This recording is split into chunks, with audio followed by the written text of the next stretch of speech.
नमस्कार दोस्तों, स्वागत है आपका अपने चैनल विवेक कुमार क्लासेस पर। दोस्तों, इस वीडियो में हम लोग क्लास 10 के 10 वन लाइनर क्वेश्चन देखेंगे जो गोलीय दर्पण से होगा। तो चलिए शुरू करते हैं। गोलीय दर्पण क्या है? तो दोस्तों, गोलीय दर्पण खोखले गोले का एक भाग होता है। देखते हैं दोस्तों, गोलीय दर्पण गोलीय सतह के एक भाग से बना दर्पण गोलीय दर्पण कहलाता है। यानी गोले का दो भाग होता है, जिसमें से आप कोई भी एक भाग ले सकते हैं। ये भाग लेंगे तो ये अवतल दर्पण बन जाएगा, और ये भाग लेंगे तो ये उत्तल दर्पण बन जाएगा। यानी गोलीय सतह के एक भाग से बना दर्पण गोलीय दर्पण कहलाता है, और दोनों भाग अलग अलग बनता है, यानी एक अवतल दर्पण और एक उत्तल दर्पण। अगला क्वेश्चन, गोलीय दर्पण कितने प्रकार के होते हैं? तो गोलीय दर्पण दोस्तों दो प्रकार के होते हैं, एक अवतल दर्पण और एक उत्तल दर्पण। अगला क्वेश्चन दोस्तों, अवतल दर्पण क्या है? तो दोस्तों, अवतल दर्पण जिस दर्पण की परावर्तक सतह अंदर की ओर मुड़ी होती है उसे अवतल दर्पण कहते हैं। गोलीय दर्पण का एक भाग ही अवतल दर्पण है, जिसको बाहर से रंग दिया जाता है और जिसका परावर्तक सतह अंदर की तरफ होती है, और जिसका परावर्तक सतह मुड़ी हुई होती है, बीच से मुड़ी हुई होती है, उसको अवतल दर्पण कहते हैं। अगला क्वेश्चन, उत्तल दर्पण क्या है? तो उत्तल दर्पण दोस्तों जिस दर्पण की परावर्तक सतह बाहर की ओर उभरी हुई होती है, यानी गोलीय दर्पण का एक भाग जिसको अंदर से आप रंग देंगे यानी कलई कर देंगे, और जिसका परावर्तक सतह बाहर से उभरी हुई हो, वहीं उत्तल दर्पण कहलाता है। अगला क्वेश्चन, दर्पण के ध्रुव को क्या कहते हैं? तो दोस्तों, दर्पण के ध्रुव को देखते हैं हम लोग। दर्पण की परावर्तक सतह के मध्य बिंदु को ध्रुव बोलते हैं। जैसे आप एक अवतल दर्पण ले लीजिए और इसके मध्य बिंदु को, इसको ही ध्रुव बोलते हैं।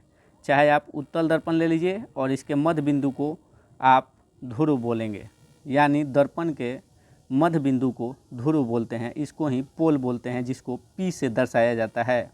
अगला क्वेश्चन, वर्कता केंद्र क्या है?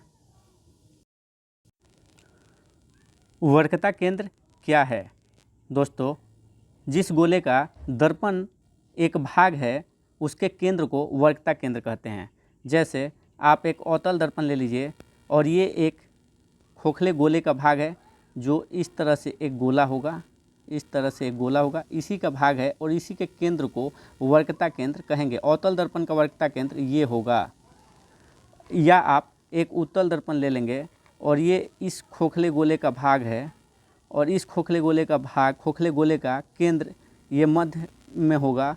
मध्य में होने के कारण ये उत्तल दर्पण का वर्कता केंद्र होगा। अगला क्वेश्चन, मुख्य फोकस क्या है? तो मुख्य फोकस दोस्तों मुख्य अक्ष के समानांतर किरणें परावर्तन के बाद जिस बिंदु पर मिलती है या मिलती हुई प्रतीत होती है उसे मुख्य फोकस कहते हैं। जैसे आप अवतल दर्पण ले लीजिए और अवतल दर्पण में मुख्य जो मध्य बिंदु होगा ये होगा, और इसके जो सामने लाइन खींच देंगे वही मुख्य अक्ष होगा, ये मुख्य अक्ष होगा।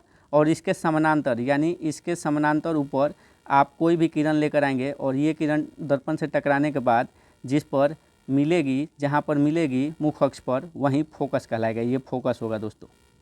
अवतल दर्पण में फोकस ये होगा। लेकिन अगर आप उत्तल दर्पण लेंगे, आप एक सेकेंड दोस्तों,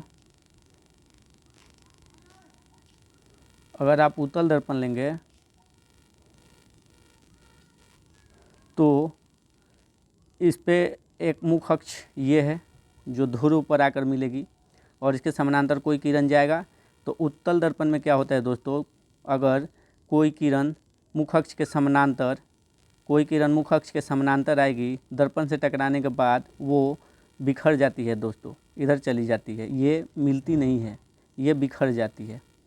और पीछे कोई मुख्य अक्ष लेकर जाएंगे तो काल्पनिक कोई इधर रेखा मिलेगा मुख्य अक्ष पर, यहाँ पर, और यही फोकस कहलाएगा। तो मिलती हुई यहाँ पर प्रतीत हो रही है दोस्तों, मिल नहीं रही है, मिलती हुई प्रतीत हो रही है। तो मुख्य अक्ष के समानांतर किरणें परावर्तन के बाद जिस बिंदु पर मिलती है या मिलती हुई प्रतीत होती है उसे मुख्य फोकस कहते हैं। अवतल दर्पण में दोस्तों मिलती है, लेकिन उत्तल दर्पण में प्रतीत होती है मिलती हुई। अगला क्वेश्चन, फोकस दूरी क्या है दोस्तों? तो फोकस दूरी ध्रुव और मुख्य फोकस के बीच की दूरी को फोकस दूरी बोलते हैं। अगला क्वेश्चन, वक्रता त्रिज्या और फोकस दूरी में क्या संबंध है? तो दोस्तों गोलीय दर्पण के लिए R बराबर 2F होता है। अगला क्वेश्चन, उत्तल दर्पण का वाहनों में उपयोग क्यों किया जाता है?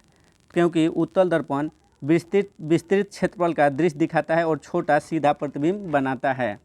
उत्तल दर्पण दोस्तों विस्तृत क्षेत्र का दृश्य बनाता है और छोटा सीधा प्रतिबिंब बनाता है। धन्यवाद दोस्तों इस वीडियो को देखने के लिए। आगे हम लोग ऐसे ही वीडियो लाते रहेंगे।